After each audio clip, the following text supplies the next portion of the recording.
안녕하세요. 과학으로 보는 세상시. 오늘도 알면 알수록 신기하고 재밌는 과학 이야기 들고 찾아왔습니다.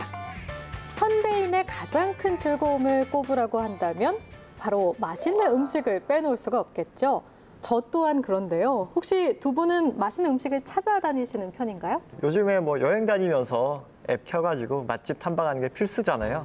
저는 맛있는 음식 사진 찍으러 다닙니다. 오. 저는 박사님하고는 다르게 먹기 위해서 그 여행지를 갈 정도로 먹는 거에 진심인 편입니다. 와, 굉장하네요.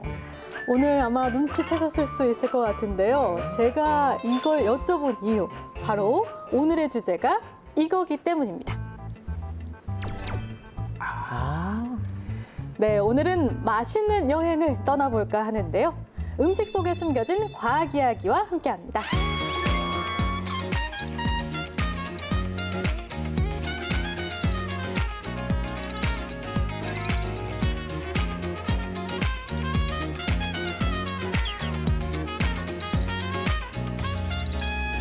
즐거운 식탁에 이제 나야 나 마음도 춤을 춰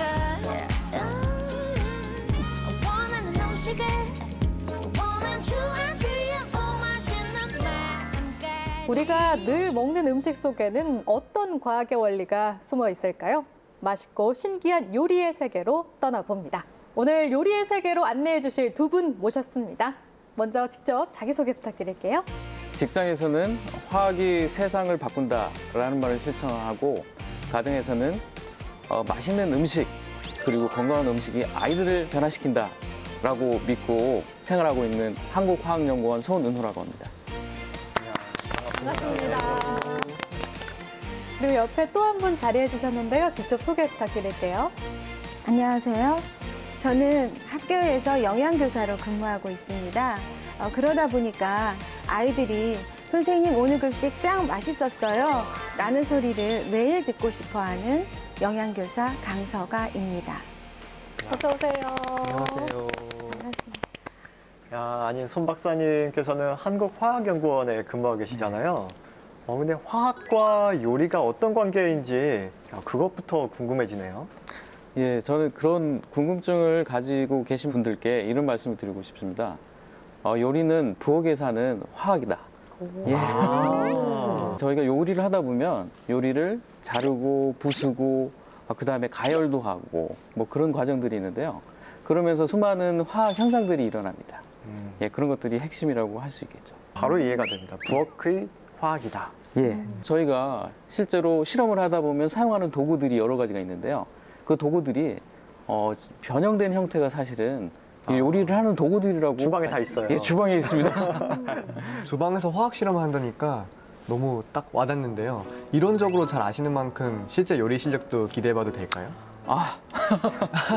어저께 사실은 제가 아이들에게 된장찌개를 이렇게 맛있게 끓여서 이렇게 아이들이 먹을 수 있도록 해줬는데요. 네. 근데 아무 얘기도 안 하더라고요. 맛있다. 아빠 최고다.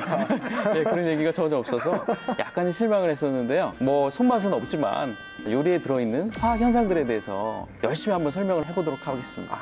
그리고 또 옆에 계신 강성원 선생님께서는 네. 학생들에게 짱 맛있었어요. 이 말을 항상 듣고 싶다고 하셨는데 네. 어떻게 이번 주는 좀 들으셨나요? 네. 들었어요. 와, 역시. 제가 늘 하는 고민이 있어요. 아마 시청자분들께서도 저와 같은 고민을 하지 않을까 싶은데요. 혹시 그 고민이 뭔지 짐작이 가세요? 오늘 뭘 먹을까? 어머나. 맞아요. 네.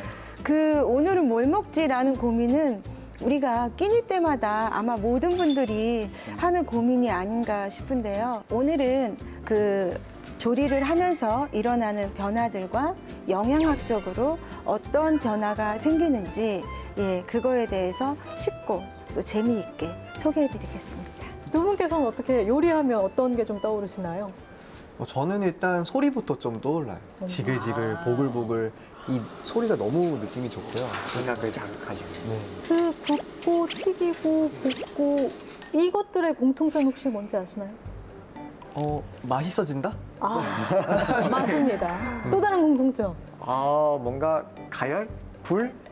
맞습니다. 아니 근데 진짜 그러고 보면 굉장히 이 재료에 따라서 조리법이 다양한 것 같아요. 다양하죠. 불을 써도 이렇게 네. 다양한데. 사람과 동물과 그 가장 다른 점은 우리가 불을 사용해서 재료를 익혀서 먹는다는 건데요. 끓이고 굽고 볶고 이런 과정이 있잖아요. 그 외에도 이제 데치는 네. 과정도 있고 삶는 과정도 있고 또 찌기도 하고 또 졸여서 먹는 것도 있고 예, 이렇게 다양한 방법을 사용해서 우리가 조리를 하죠. 그러면 그 여러 가지 수많은 조리 방법에 따라서 담겨 있는 과학적 원리에도 차이가 있겠죠? 예, 당연히 있습니다. 예, 저희가 준비한 게 있는데요. 저 꺼내서 한번 보여드리겠습니다. 오, 첫 번째 와. 석쇠. 네. 고기 먹고 싶어지는데요? 고기는 혹시 없나요? 고기는 준비를 아직 못했습니다. 아하. 그 다음에 이제 후라이팬, 그 다음에 냄비 세 가지가 있습니다. 이 세 가지에는 각각 그 들어가 있는 원리가 다른데요. 먼저 석쇠에 대해서 좀 소개를 해드리겠습니다. 이 석쇠에는 아까 고기를 말씀하셨는데요. 고기를 여기에 끼워서 이 네. 불에다 직접 굽는 직화구이 방법이라고 할 수 있는데요. 제가 한번 질문을 드려보겠습니다. 학창 시절에 배우셨을 텐데요. 이렇게 가열을 하는 방법 있잖아요. 가열을 해서 열을 이제 전달시키는 방법이 세 가지가 종류가 있었습니다. 아, 예. 전도가 대류. 있습니다. 오, 예. 제가 생각난 걸 두 분께서 다 말씀해 주셔가지고 나머지 하나는 나머지 뭔가요, 하나는 뭘까요? 박사님? 복사입니다. 복사. 예. 그렇죠. 먼저 복사에 대해서 말씀드릴 텐데요. 이렇게 석쇠를 사용하게 되면 음식을 넣고 직접 가열을 하게 되죠. 이 복사라는 방법은 전달되는 매개체가 없습니다. 전달되는 매개체가 없고 이 열이 그 파장의 형태로 전달이 되는데요.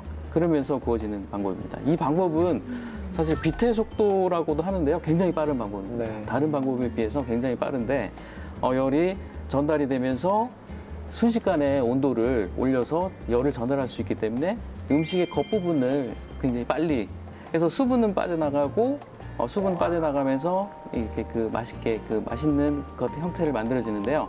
그러면서도 속에는 수분이 남아있기 때문에 수분들을 통해서 또 열이 전달되고 해서 맛있는 하여튼 음식들이 만들어집니다. 그 한마디로 네. 겉바속촉, 겉은 바삭하고 속은 촉촉한 맞습니다. 그러네요. 이런 요리할 수 있는 거네요. 예. 직화구이는 복사다. 예, 복사입니다. 그런데 복사를 이용하는 방법 같은 경우는 온도의 조절이 좀 쉽지는 않습니다.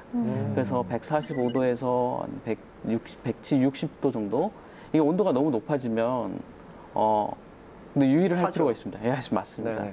예, 타기 때문에 김을 항상 복사열로 예. 구워먹거든요. 혹시 많이 태워 네, 많이 주셨나요? 많이 탑니다. 많이 타죠.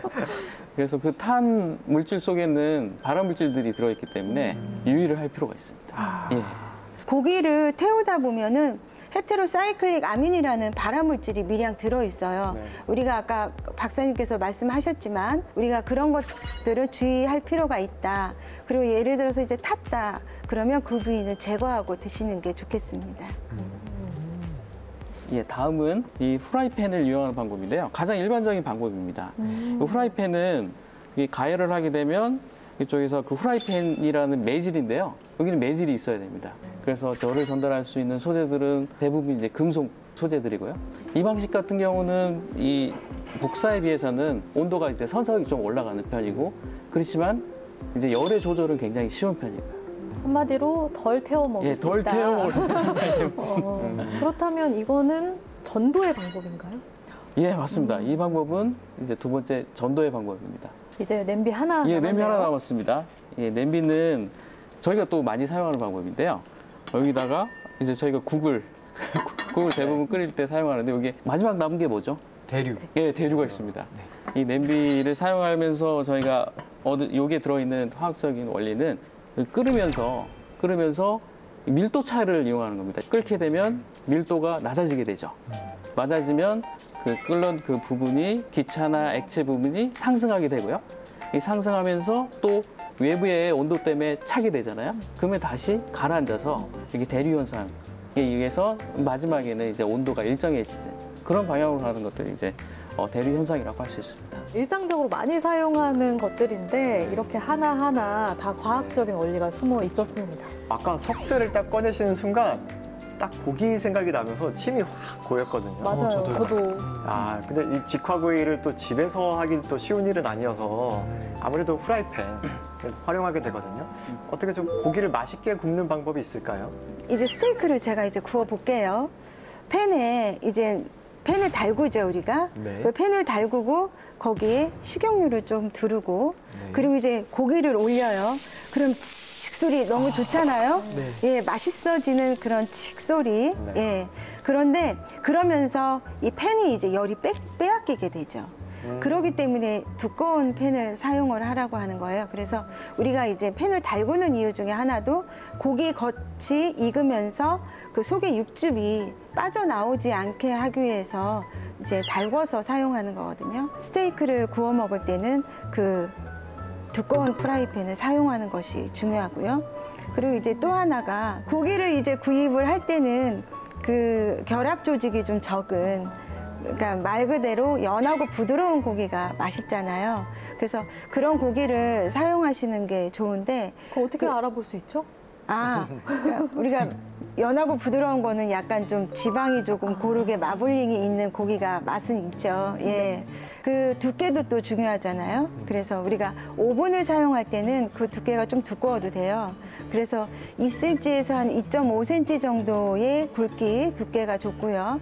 그 다음에 우리가 이제 프라이팬을 보통 사용을 할 때는 1.5에서 2cm 정도의 그 두께의 고기가 적당해요. 예. 고기를 구워서 먹을 때 주로 어떤 상태에서 드시나요?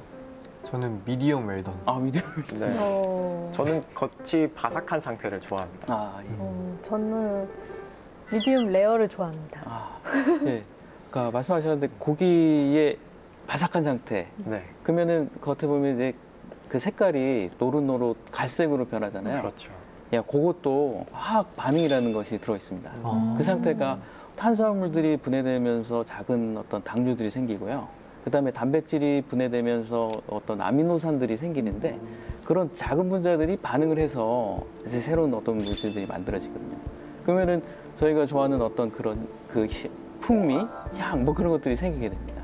예, 그런 반응이 이제 마이야르 반응이라는 것입니다. 마이야르 예, 그럼 겉이 바삭하게 이제 구워진 게 예. 마이야르 반응인 거예요? 예, 색깔도 이제 노릇하게? 노릇노릇하게 변하고 뭐 그런 반응. 그 상태에 드셨을 때 아주 좋은 풍미를 느낄 수 있는.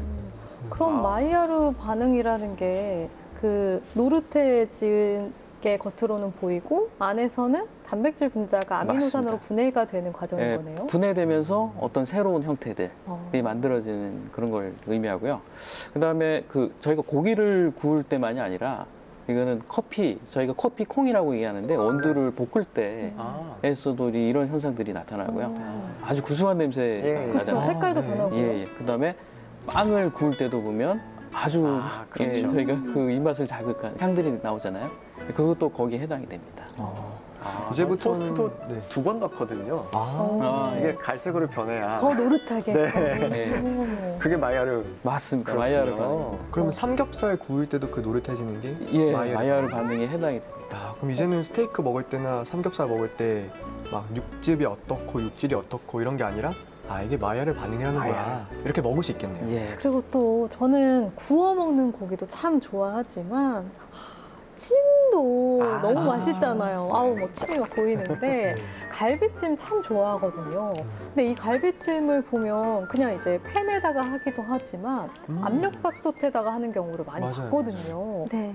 이건 뭐가 다른가요? 저 개인적으로는 좀 더 부드럽다고 느껴지긴 했거든요. 네, 부드럽게 느껴지는 게 맞아요. 예, 고기가 압력솥에다 조리를 하면 훨씬 부드러워지고요. 그 이유가 우리가 냄비는 100도씨에서 끓잖아요. 근데 압력솥은 뚜껑에 패킹이 있잖아요. 그러다 보니까 수증기가 밖으로 빠져나가는 것을 막아줘요. 그러면서 열의 그 온도가 높아지면서 120도까지 열이 이제 높아져요. 그러니까 냄비에다 조리를 하는 것보다 더 높은 온도로 더 빠른 시간에 조리를 할 수가 있죠. 그래서 아까 말씀하신 갈비찜이나 또는 우리 학교 아이들이 제일 좋아하는 등갈비 김치찜이나 또는 뭐 오리백숙이든 닭백숙이든 그런 음식을 할 때는 저도 주로 압력솥을 이용을 하거든요. 그러면은 훨씬 부드럽고 그 식재료가 가지고 있는 그런 맛성분들이 용출이 되면서 그 국물에 또 배어 있고 고기는 부드러워지고. 이런 주제의 방송이어서 너무 지금 신나고 그러니까요. 아, 시작부터 기대를 많이 했는데 오히려 이 고문인 것 같습니다. 아, 너무 지금 막 군침이 돌아가지고 네. 자꾸 막 음식들, 맛있는 음식을 상상하게 되는데요. 그와 더불어서 이렇게 또 중간중간 저희가 과학의 숨겨진 원리까지 알아보고 있습니다. 네. 근데 영양사 선생님께서는 학생들을 위해서는 또 맛을 중시해야겠다지만 그렇죠. 또 학부모님들을 위해서는 영양소를 챙길 수밖에 없거든요. 네. 근데 이거 가열을 하면 영양소가 분해된다거나 네. 그런 인식이 있거든요. 그 영양적인 측면에서는 가열을 어떻게 활용해야 되나요? 예, 물론 이제 가열을 하면 열에 약한 영양소는 파괴되는 게 맞아요. 예를 들면 비타민 C 같은 경우는 열에 약하잖아요. 그래서 그 데칠 때 채소를 데칠 때는 소금물에 데치면 그 파괴율을 감소시킬 수가 있어요. 그래서 우리가 보통 집에서도 시금치나 기타 야채를 데칠 때 꼭 소금을 넣고 데치잖아요. 예, 그런 이유가 있는 거고요. 그러면 열을 가해서 오히려 얻을 수 있는 영양소들도 있을까요? 예, 그럼요. 열을 가해지면서 이점은 뭐냐면 물론 영양소가 손실이 되지만 이게 더 조직이 연화되고 부드러워지잖아요. 그러면은 소화 효소의 작용을 받기가 쉬워져서 영양소 흡수율이 높아져요. 우리가 생채소를 먹었을 때는 그 흡수율이 약 7에서 8% 정도인데 그 가열을 해서 먹었을 때는 30에서 40% 정도로 흡수율이 높아지거든요. 그리고 이제 흔히들 많이 드시는 그 토마토 있잖아요. 저도 집에서는 토마토를 갈아서 그 올리브유를 섞어서 이렇게 해서 주거든요. 토마토를 우리가 이제 끓는 물에 데쳐서 껍질을 벗기잖아요. 그리고 가열을 해서 데치는 과정에서도 영양소 흡수율이 높아지고 특히나 토마토에 많은 것은 그 붉은색 색소에는 라이코펜이 많잖아요. 예, 그래서 그거를 또 가열을 한 데에다가 거기에 올리브유를 곁들이면 그 흡수율이 9배가 높아져요.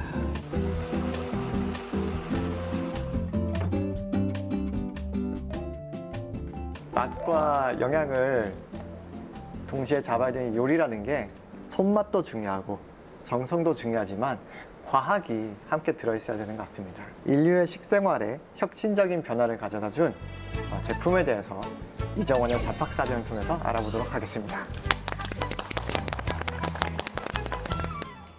자, 그럼 먼저 제가 사진을 한 장 딸려서 보내드리겠습니다. 짠! 아, 저만 다시 받으면 안 될까요? 다들 이렇게. 그것도 좋습니다. 네. 특별하게 봐주셨습니다. 제가 은밀하게 다시 드릴 테니까 걱정하지 마시고요. 사진을 보시면은 냉장고 같이 생겼죠. 네. 와. 네, 이게 1920년대 제너럴 일렉트릭사에서 만든 초기 가정형 냉장고 사진이에요. 요. 냉장고 상단부에 뭐 동그란 게 음료수 있죠? 뚜껑처럼. 네, 뭔가 붙어 있죠. 네. 이게 외부 냉각기 오. 탑재하고 있고 요즘 냉장고와 거의 뭐 유사하게 생겼습니다. 불과 100여 년 전에 만들어진 것이고 이러한 기계식 냉장고를 처음 만들었을 때는 1860년대였어요. 호주의 인쇄공 해리슨이라는 사람이 활자에 낀 인쇄 잉크를 이렇게 지우려고 약품을 사용하다가 땡땡땡 요것이 증발하면서 굉장히 손이 차가워지는 느낌을 발견한 거예요.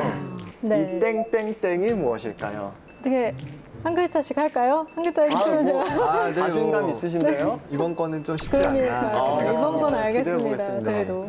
아, 근데 또 이렇게 하니까 틀릴 수도 있다는 생각이 드는데 제가 먼저 해보겠습니다. 네. 첫 번째 글자는 에? 탄? 올! 잠깐. 아니에요? 에탄올? 아니에요? 박사님, 이게 네. 맞는 아니에요? 답인가요? 아닙니다. 상현 씨가 두 번째 글자를. 아, 네. 제가 그럼 틀렸. 태? 르. 정답입니다. 아. 박사님 한번 네. 에테르가 어떤 원리로 냉각이 되는지 한번 소개 좀 부탁드립니다. 근데 사실 이제 에테르라고 말씀을 하셨는데 정확한 화학명을 혹시 아시나요? 화학명. 저 맞춰야 되는데. 화학명은 에틸에테르. 에틸에테르. 예, 에틸에테르. 예. 이 에틸에테르 같은 경우는 휘발성, 인화성, 그다음에 마취성이 큽니다. 사실 마취제로도 사용이 많이 되거든요. 예, 근데 이 원리는 어떻게 되냐면 사실 그 냉장고에는 압축기라는 게 있거든요. 압축기. 그래서 이런 에테르라는 물질이 증발이 되면 열을 가져가고요. 압축기에서 다시 압축을 해서 액체로 만들면 그 액체에서 열이 빠져나가거든요. 그래서 이런 것들을 순환을 시키면서 온도를 유지시켜주는 그런 원리로 냉장고가 이제 돌아가는데요. 다시 하나 질문을 드릴게요. 네. 이 에틸에테르는 뭐의 하나의 종류가 될까요? 그 냉장고에 지금까지도 많이 사용이 됐었는데 냉매. 냉매. 맞습니다. 예, 너무 잘하시네요. 예. 네. 냉매로 에테르를 사용했던 초기의 냉장고. 예. 근데 에탄올하고는 또 어떻게 다른가요? 에탄올하고는 분자 구조가 완전히 다른데요. 에탄올도 사실은 이제 증발열이 크긴 한데요. 네, 네. 비슷한 느낌이 있거든요. 예, 맞습니다. 시원해지잖아요. 맞아요. 예, 시원해지죠. 근데 이제 에탄올 같은 경우는 저희가 이제 그 알코올을 만들 때 주로 사용하고 예, 에테르 같은 경우는 이 증발열이 크기 때문에 초기에는 냉매로 사용을 했었습니다. 근데 더 발전을 해서 냉매가 다양한 종류들이 나왔거든요. 근데 이 냉매가 이제 나중에 어떤 환경적인 영향에도 좀 문제가 되지 않았었나요? 예, 냉매가 사실은 프레온 가스라는 거를 사용을 했거든요. 프레온 가스는 이제 지구 온난화 지수가 굉장히 높아서 이런 것들을 이제 규제하게 되고 반면에 이제 그 지구 온난화 지수가 낮은 이제 그 냉매들을 개발을 해서 대체하는 연구들도 진행이 됐었습니다. 최초의 냉장고에 대해서 알아봤고요. 두 번째 문제 역시 냉장고에 관한 문제입니다. 이 재미있는 문제인데요. 세 가지 보기를 드릴 테니까 세 가지 중에 네. 냉장고에 넣으면 안 되는 것. 넣지 코끼리인가요? 말아라. 코끼리는 아닌데요. 넣지 말아라 하는 거를 고르시면 되거든요. 네. 1번 대파. 네? 대파. 대파요? 네. 2번 초콜릿. 3번 간장. 어렵네요. 어렵습니다. 셋다 제 냉장고에 있는 것 같은데요? 어렵습니다. 저는 네. 초콜릿을 하겠습니다. 초콜릿. 창현 씨. 저는 간장 하겠습니다. 간장. 왜 초콜릿을? 사실 저도 넣어두고 먹긴 하는데 녹지 않게 하려면. 네. 근데 저는 초콜릿을 냉장고에 넣으면 냄새를 흡수한다는 얘기를 들어본 것 같아서 아닌가요? 그래서 솔깃하네요. 초콜릿이 정답이거든요. 정답인가요? 혹시 이유는 뭔가요? 한번 여쭤볼까요? 아니 정확하게 말씀을 잘 해주셨어요. 정말요? 맞나요? 예, 초콜릿은 보통 이제 냉장고에 많이들 넣어서 녹기 때문에 넣어놓잖아요. 네. 근데 말씀하신 대로 초콜릿이 냉장고 속에 그 냄새를 흡수하는 성질이 있어가지고 초콜릿이 가지고 있는 고요한 풍미가 사라지기 때문에 냉장고에 넣어야 되겠다. 여름에는 또 쉽게 녹으니까 넣어야 되겠다 할 경우에는 밀폐 용기에 담아서 보관을 하는 게 좋고요. 가급적 상온에서 이렇게 보관해서 드시는 게 좋겠습니다. 저 어디서 그냥 흘려서 들었는데 네. 잘 기억을 하고 있었군요. 아니 근데 그렇다는 얘기는 간장을 냉장고에 넣으라는 조언을 주시는 건가요? 네, 간장은 저는- 보통 싱크대 밑에 그냥 네, 저도요. 저는 냉장고에 넣었는데 진짜로요? 저도 냉장고에 굉장히 그래요? 모범적인 냉장고 활용을 하고 있어요. 냉장고팜이 냉장고팜. 네. 네.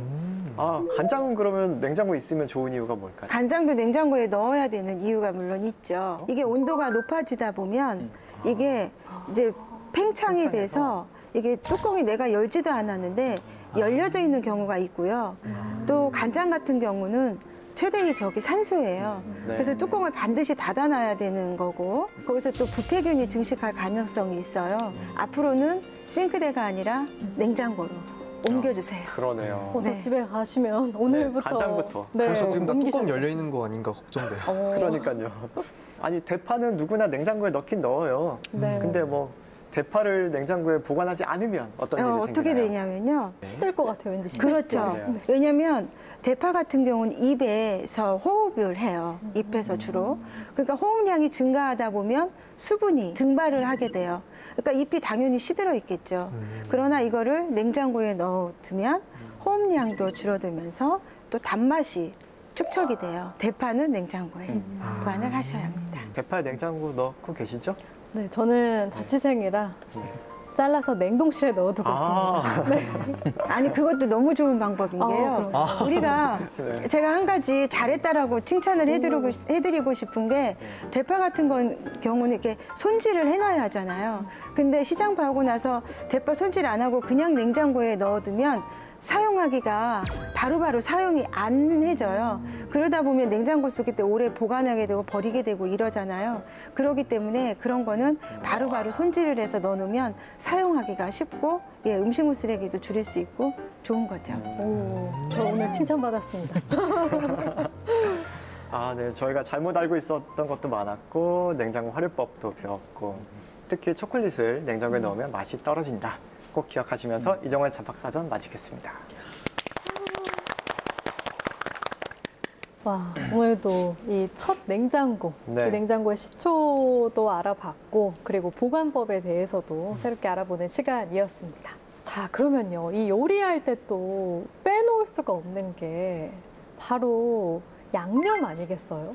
굉장히 많은 양념들이 존재하잖아요. 뭐 설탕, 소금, 다양한 양념들이 존재하는데 이 양념에 대한 얘기를 나눠볼까 합니다. 이 양념 굉장히 많은데요, 박사님. 네. 이 양념은 또 어떤 역할들을 해줄까요? 음식에 사실 그 간을 맞춰주는 역할을 하죠. 그다음에 음식의 맛을 더해주는 그런 역할을 하는데요. 소금, 설탕, 식초, 간장 이런 것들이 있습니다. 근데 오늘은 단짠의 케미를 맞춰서 저희가 소금하고 설탕을 소개하도록 하겠습니다. 짠! 이 중에서 뭘 먼저 시작할까요? 소금? 아무래도 네, 소금이 없으면 안 되잖아요. 네. 예, 소금을 오. 시작을 했어요. 소금은 어떤 화학적 성질을 가지고 있나요? 예, 우선 소금은 많은 분들이 이제 알고 계실 거예요. 염화나트륨 또는 네. 염화소듐 뭐 그렇게 얘기를 하긴 하는데요. 염화나트륨이라는 표현이 굉장히 익숙하실 겁니다. NaCl. 예, NaCl 맞습니다. 분자 구조를 자세히 보면 양이온이 있고 음이온이 있습니다. 네. 나트륨, 양이온, 염이온이 있습니다. 염화이온이 있죠. 그 음이온이 있는데 이렇게 이러한 이온들은 물 속에서 매우 용해가 잘 됩니다. 네. 잘 녹아서 Na 플러스 Cl 마이너스 이렇게 양이온과 음이온들이 이렇게 나눠지는 상태로 되고요. 이런 것들이 음식에 그 물이 있을 때는 매우 잘 이동을 해서 음식이 매우 흡수가 잘 되는 상태로 갑니다. 저희 그 전통적인 그 방법 중에 하나인데요. 그 염장법이라고 염장법을 통하면은 굉장히 오랫동안 음식을 보관을 할 수 있죠. 예, 거기에는 또 이제 삼투압이라는 원리가 들어있는데요. 삼투압에 대해서는 많이 들어보셨을 거예요. 네. 네. 네, 삼투압을 잠깐 설명을 해드리면 삼투압은 이제 반투막이라는 거를 가운데 두고 양쪽에 저희가 그 이제 농도가 다른 그 용액을 뒀을 때 농도가 낮은 쪽에서 높은 쪽으로 이동하는 그래서 균형을 이제 평형을 맞추는 그런 어떤 원리가 있을 수 있습니다. 그래서 음식이 있을 때 소금을 넣어주면 거기서 물이 빠져나오게 되죠. 물이 빠져나오게 되고 그로 인해서 이제 세균 번식을 막아주는 그런 효과들. 그래서 염장법은 음식을 매우 오랫동안 보관할 수 있는 그런 방법이라고 할 수 있습니다. 그다음에 또 하나는 우리가 국수를 끓일 때 국수나 파스타 면을 끓일 때 소금을 조금씩 넣어주는데요. 그 이유를 아시나요? 수분이 좀 빠져나오면서 좀 더 탱글탱글한 느낌을 주지 않을까요? 예, 맞습니다. 예, 정확하게 그러네요. 아십니다. 예, 맞습니다. 아. 그래서 수분이 빠져나오면서 그 조직이 치밀해진다고 하거든요. 그러면서 말씀하셨던 것처럼 탱글탱글, 아주 쫄깃쫄깃한 그 면을 드실 수 있는 겁니다. 네, 그런 다양한 어떤 역할들을 하고 있습니다. 수지 아나운서 오. 칭찬을 몇 번이나 받았어요. 그러니까요. 제가 그냥 먹기만 한 게 아니었습니다. 다행히. 네. 선생님, 그런데 소금을 가장 많이 사용하시는 분이 저희 중에 선생님이실 것 같아요. 네. 소금의 역할이 아까 말씀하신 대로 참 많은데요. 그 외에도 우리가 단팥죽 끓일 때 소금을 넣잖아요. 그러면 더 단맛이 강하게 느껴져요. 네. 예, 단맛의 대비 효과라고 해서 예, 설탕에 단맛이 있지만 소금을 넣음으로써 그 단맛을 더 강화시켜주는 게 있고, 또 하나가 우리가 신맛을 또 중화시키기도 해요, 소금이. 그래서 신음식, 뭐 초밥이나 아니면 초무침이나 이런 것도 신맛이 강한 음식들을 소금을 넣으면 또 그 신맛이 감소가 되고요. 제가 하나 또 질문을 드릴게요. 설탕하고 그 소금 중에서 쓴맛을 좀 제거시켜주는 거 어느 게 더 쓴맛을 제거시키는데 효과가 있을까요? 쓴맛이요? 그럼 왠지 설탕일 것 당연히 같은데. 설탕 같은 느낌이 네. 드는데 저는 소금이라고 하겠습니다. 네, 소금이라고 하겠습니다. 이렇게 물어보시니까 반대로? 또 지금 이제 소금 얘기를 하고 있으니까 당연히 소금이라고 생각이 드시죠? 예, 맞습니다. 소금입니다. 그래서 쓴맛을 제거하는 데는 예, 설탕이 아니라 소금이 그 감소를 시키고 그렇군요. 소금, 뭐 저희가 매일같이 먹고 있지만 그러니까요. 이런 다양한 작용을 하고 있다는 거 네. 저희가 또 오늘 알아갑니다. 그렇다면 두 번째를 또 알아봐야겠네요. 네, 소금만큼 중요한 게 설탕이죠. 네, 설탕이야말로 정말 빠뜨릴 수 없는 조미료인데요. 설탕에는 또 어떤 효과가 있을까요? 예, 설탕 또한 주방에서는 빠질 수 없는 굉장히 중요한 재료라고 할 수가 있는데요. 혹시 냄새가 있나요? 설탕이요? 예. 설탕 냄새. 설탕은 아, 냄새는 없는 것 같아요. 그러고 보니. 그러네요. 왠지- 냄새가 네. 없는 것 같네요. 네. 저희가 달콤한 냄새라고 말은 하지만 그리고 가열해야 좀 그 이렇게 맞아요. 흰색 가열하면- 가루는 냄새가 안 나요. 예. 아, 달고나 냄새. 예, 맞습니다. 예. 그러니까 중요한 네. 부분이 있는데요. 설탕은 원래 향이 없는데 그러네요. 예, 달고나를 만들게 되면 굉장히 아주 좋은 향이 달달하고 그렇죠. 예, 여러 가지 향들이 납니다. 꽃향도 나고 럼주 향도 나고 다양한 어떤 향들이 나오는데요. 그 원인은 어디에 있을까요? 역시 화학적 예, 반응이겠죠? 그렇죠. 화학적 반응입니다. 카라멜 화라고 하는데요. 예, 그런 반응을 통해서 예, 끈적끈적해지는 어떤 물질들이 만들어집니다. 그래서 그렇기 때문에 그런 현상들을 이용을 하면 굉장히 그 음식의 풍미를 더할 수 있는 그런 방법이 되겠습니다. 저희가 아까 살펴봤던 마이야르 반응도 되게 노릇노릇한 색깔을 그렇죠. 내잖아요. 네네. 그렇죠. 근데 캐러멜화 반응도 색깔을 참 노릇하게 만들어주는 것 같은데 어떤 게 분해되느냐는 다른 거네요, 그러면? 예, 그런 성분들이 일단은 분해가 되고요. 이 분해된 작은 분자들이 다시 그 열에 의해서 다시 재결합을 하면서 어떤 새로운 분자들, 이 카라멜 같은 어떤 성분들이 만들어지는 그런 전체적인 반응을 얘기를 합니다. 양파를 오래 가열해도 카라멜라이즈라고 하잖아요. 양파를 볶을 때는 두 가지 반응이 나타납니다. 캐러멜화 반응하고 네. 마이야르 반응이 두 가지가 나타나는데요. 같이요? 예, 보통 양파에는 당분만 있다고 생각을 하시잖아요. 네. 거기에 단백질도 소량 들어 있어요. 그래서 양파를 볶을 때 처음에 갈색빛이 나잖아요. 좀 오래 볶다 보면 그 처음에 일어나는 게 마이야르 반응이고요. 더 볶다 보면 이제 당으로 인해서 이제 또 색깔이 더 짙어지잖아요. 그러면 그럴 때 이제 캐러멜화가 일어납니다. 예, 단계적으로 그렇게 되는 거군요. 네, 둘 다 일어나는 거였네요. 네. 두 반응 모두 음식을 조리할 때는 정말 빠질 수 없는 중요한 반응들이겠네요. 그렇죠. 캐러멜화 반응하고 마이야르 반응의 차이점은 그 단백질이 있느냐 없느냐의 차이점이잖아요. 그래서 단백질이 포함된 식품을 가열을 할 때는 아까 고기 말씀하신 것처럼 그런 마이야르 반응이고, 단백질이 없이 당으로만 이렇게 가열을 해서 일어나는 반응은 캐러멜화 반응이고 그런 거죠. 지금까지 이렇게 양념계 양대산맥인 소금과 설탕에 대해서 이야기 나눠봤는데요. 제가 또 재미있고 신기한 퀴즈를 한번 준비해봤어요. 오늘 그 알쏭달쏭 호기심 보따리에서 풀어보도록 하겠습니다. 우리가 요리를 할 때 양념을 뭐 한두 가지 넣기도 하지만 때에 따라서 소금, 설탕, 간장, 식초 이 네 가지를 모두 넣어야 될 때도 있어요. 그럼 여기서 문제. 과연 이 네 가지를 어느 순서대로 넣어야 될까요? 네. 와, 한 번도 생각해 본 적이 없네요. 어렵네요. 자, 소금, 설탕, 소금, 설탕, 간장, 식초. 이 네 가지가 간장, 식초. 후보입니다. 야, 저 해보겠습니다. 네. 간장, 간장, 식초, 식초,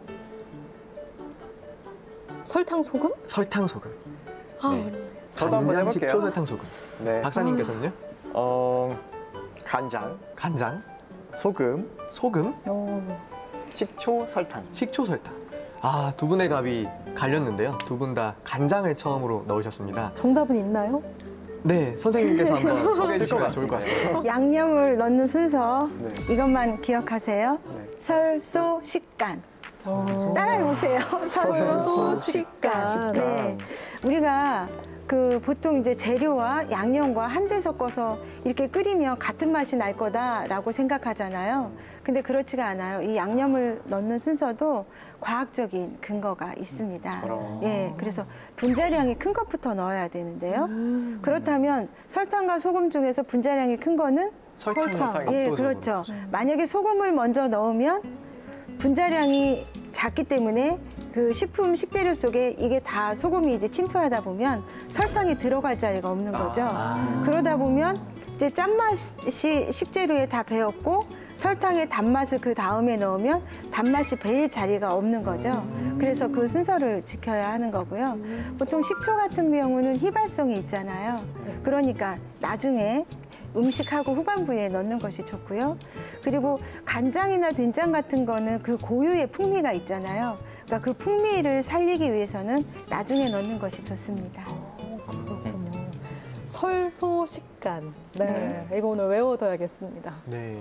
그럼 이번에는 제가 잡학사전과 비슷하게 네. 재미있는 역사 이야기를 준비해 봤습니다. 오.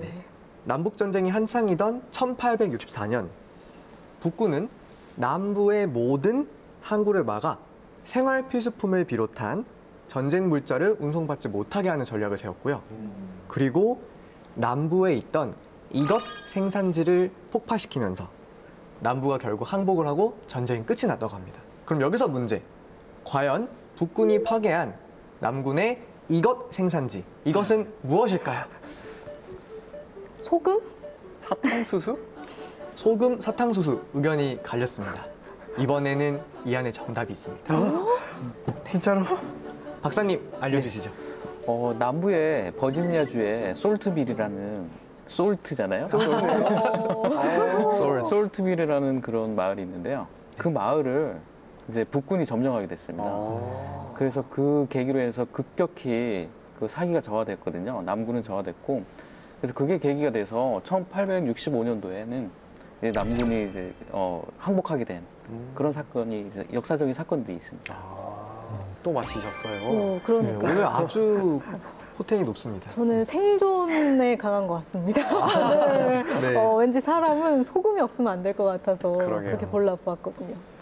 아니 저는 이 이야기를 들으니까 진짜 금도 귀하지만 금 중에서도 소금이 더 귀한 것 같아요. 이거 갑자기 정말 명언. 인류 소금? 역사에 있어서는 이 소금을 빼놓고는 얘기할 수 없을 것 같습니다. 이상으로 알쏭달쏭 호기심 보따리 마치도록 하겠습니다. 저는 궁금한 게, 뭐 열심히 조리하는 방법도 중요하지만 보관을 잘해야 하잖아요. 식재료 보관. 네. 식재료 보관 어떻게 하면 좋을지 좀 소개를 해주시죠, 선생님. 네, 우리 식재료 보관은 보통 어디에 보관을 하세요? 냉장고. 그렇죠. 그런데 냉장고에 넣으면 무조건 안전하다라고 생각하시는 분들이 많으세요. 그런데 우리가 냉장고 속을 한번 지금 들여다보세요. 냉장고 속에 음식들을 다 꺼내다 보면 아마도 세계 각국의 식재료들이 들어있을 거예요. 그리고 아마도 유통기한이 지난 게 나오지 않을까 싶은데요. 예. 그리고 또 이렇게 식재료를 잘못 보관할 경우에는 영양소도 파괴된다든지 아니면 상해서 버리게 된다든지 그러거든요. 그래서 제가 우리가 가장 많이 사용하는 채소와 그 육류 보관법에 대해서 말씀드리겠습니다. 네. 네, 좋습니다. 제가 장을 봐온 게 목살하고 상추하고 그다음에 깻잎하고 또 제가 고기 구워 먹을 때 그 스틱으로 썰어서 먹으려고 오이를 샀어요. 그리고 저는 이제 고기 구워 먹을 때 꼭 같이 구워 먹는 게 양파예요. 아까 양파.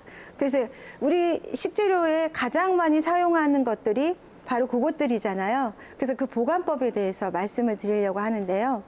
상추를 이제 씻어서 먹고 남았어요.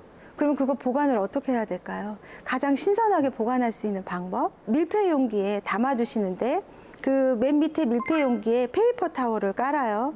그리고 그 위에 이제 씻어놓은 상추를 물기를 탁탁 털어야 돼요. 왜냐하면 상추에는 수분이 많아요. 그래서 상추를 올려놓으시고 그 다음에 그 위에 페이퍼 타월을 깔고 밀폐 용기 뚜껑을 닫아요. 그리고 이것을 어떻게 보관하느냐가 상당히 중요한데 제가 문제를 내겠습니다. 이거를 세워서 보관한다. 아니면 이거를 그냥 그 밀폐 용기 모양 그대로 뉘어서 보관한다. 어떤 것이 신선할까요? 사실 세워서 보관하는 건 상상이 안 그러게요. 가는데 네. 왠지 처음 그게 답일 들어봤습니다. 것 같습니다. 보기를 듣는 순간 이건가? 세워서 보관해야 될 것 같습니다. 오늘 정답을 많이 맞춰주시는데요. 예, 맞습니다. 역시. 세워서 보관해야 되고요. 깻잎 같은 경우는 그 저온에 민감하거든요. 그래서 이 냉장고 안쪽은 보통 차갑잖아요. 그래서 그쪽에 안쪽에 넣어놓으면 이게 얼어가지고 금방 까맣게 돼버리잖아요. 아마 그래서 못 먹고 버리는 경험 있지 않으세요? 있습니다. 예, 그래서 제가 한번 여기다 그려볼까요? 이 깻잎을 넣으면 좀 길쭉한 용기가 좋겠죠. 그래서 이 페이퍼 타올에다가 물을 이제 묻혀주시고 우리가 꽃에 꽃병에 꽃을 꼽잖아요. 그것처럼 줄기가 이렇게 여기에 닿도록 이렇게 잎이 이렇게 있도록 이렇게 해서 밀폐 용기에 담아서 보관을 하시는데 가급적 깻잎은 문 쪽에 보관하시는 게 좋습니다. 자, 그리고 이제 오이도 남았어요. 오이는 이게 오이끼리 이렇게 붙어 있으면 물러지기가 쉽거든요. 그래서 오이를 페이퍼 타올 활용도가 참 좋아요. 페이퍼 타올을 이렇게 오이에 그냥 한번 쭉 두루루 말고 또 두루루 말고 이렇게 해서 그것도 마찬가지로 밀폐 용기에 담아가지고 어떻게? 세워서? 그렇죠. 제가 오늘 강조하고 싶은 거는 세워서를 기억해 주세요. 상추도 세워서, 깻잎도 세워서, 오이도 세워서. 예. 여기서 포인트. 오이는 꼭지가 위로 가게, 아래로 가게. 아래로 가게. 오이예요. 위로 가게 그러셨네요. 예, 꼭지가 위로 가게. 그래서 이렇게 보관하시면 좋겠습니다. 깻잎이랑은 다르네요. 그러네요. 네. 자, 그럼 제가 어제 목살을 사왔다고 했잖아요. 네. 예, 이제 육류 보관법에 대해서 말씀드릴게요. 우리가 집에서 보통 사용하는 거, 가른 거, 또 고기가 닭고기도 있고, 예, 소고기도 있고, 그렇잖아요. 그런데 닭고기는 수분 함량이 많아요. 그래서 이거를 냉동고에 보관하지 않는 거를 전 추천해요. 그렇지만 꼭 보관을 해야 되겠다 한다면 이거를 살짝 데쳐서 삶아서 냉동고에 보관하시는 것이 좋고요. 그리고 우리가 이제 가른 고기도 많이 사용을 하시잖아요. 가른 고기는 어때요? 그 공기 중에 그 노출되는 표면들이 많은 거잖아요. 그래서 쉽게 산화가 되고 쉽게 변질이 되고 그래요. 제가 어제 사온 목살도 마찬가지고 스테이크를 하려고 사온 고기도 마찬가지예요. 내가 이틀, 2, 3일 안에 먹지 않겠다라고 하실 경우에는 그 산화를 방지하기 위해서 표면에 식용유를 발라서 보관을 해주시면 훨씬 신선하게 보관을 할 수가 있어요. 그래서 제가 실험을 해봤어요, 집에서. 식용유를 바른 것과 바르지 않은 경우에 그 보관 기간을 이렇게 해봤는데 그 식용유를 바르지 않고 보관을 했을 경우에는 고기 표면에서 끈적끈적하게 이미 상해져 있어요. 그러나 식용유를 바른 거는 신선도가 그대로는 아닐지라도 먹을 수 있을 정도로 예, 그렇게 신선하게 보관을 할 수가 있습니다. 이해하셨나요? 네. 네. 이것으로 마치겠습니다. 그리고 들으면서 보니까 박사님께서 굉장히 격하게 고개를 끄덕끄덕 하시던데 어떻게 좀 많이 메모를 하셨어요? 예, 메모를 굉장히 많이 했습니다. 몰랐던 제가, 정보들이 예, 있어요. 몰랐던 정보들이 너무 많고요. 그 중에서 기름을 발라서 보관하면 오래 보관한다는 사실이 제가 앞으로 그렇게 해야 되겠구나 하는 생각이 들었습니다. 그렇군요. 저희 모두에게 참 도움이 됐던 시간이었습니다. 이제 저희 공식 질문만을 남겨두고 있는데요. 그래서 요리는 이것이다. 이 빈칸에 각자만의 답을 넣어주시면 됩니다. 저희 프로그램의 공식 1번 창현 씨에게 1번. 먼저 부탁드릴게요. 네, 저는 요리는 매일 하는 화학 실험이다 라고 생각합니다. 사실 이 요리가 빠질 수 없잖아요. 매일매일 살아가면서 뭘 먹어야 되나 고민하면서 이루어지는 과정이니까 이 과정 속에서 이루어지는 화학 반응이나 또는 원리 같은 거 알고 먹으면 더 맛있게 먹을 수 있지 않을까 이렇게 생각했습니다. 좋네요. 좋습니다. 다음은 제가 해보겠습니다.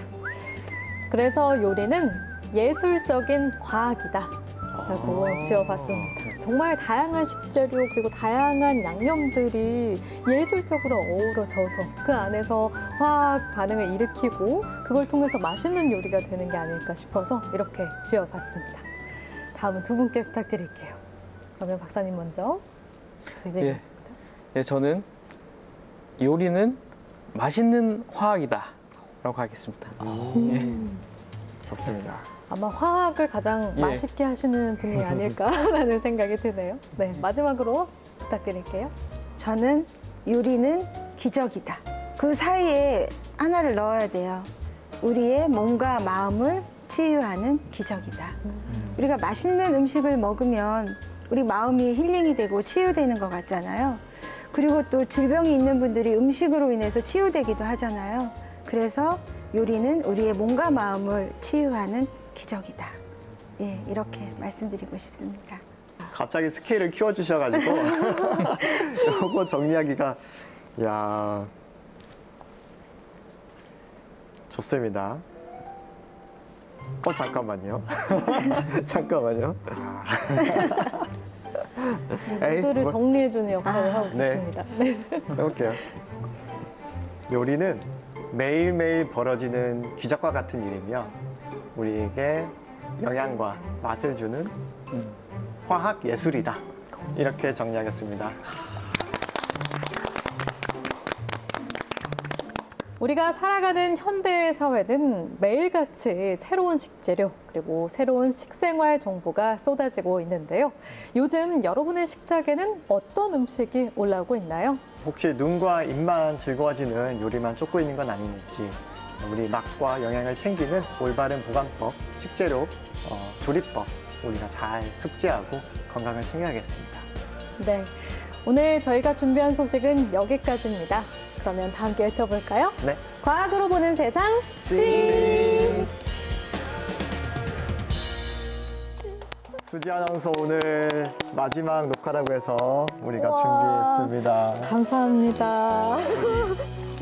아주 아름다운 장미. 감사합니다. 장미 맞나요? 꽃다발입니다. 감사합니다. 이렇게 우리 최강의 조합이었는데 마지막 녹화라서 너무 아쉬워요. 네, 앞으로도 저희 과학으로 보는 세상씨 잘 부탁드립니다. 네. 저는 과학을 사랑하는 사람으로서 너무 즐겁고 너무 행복했습니다. 고맙습니다.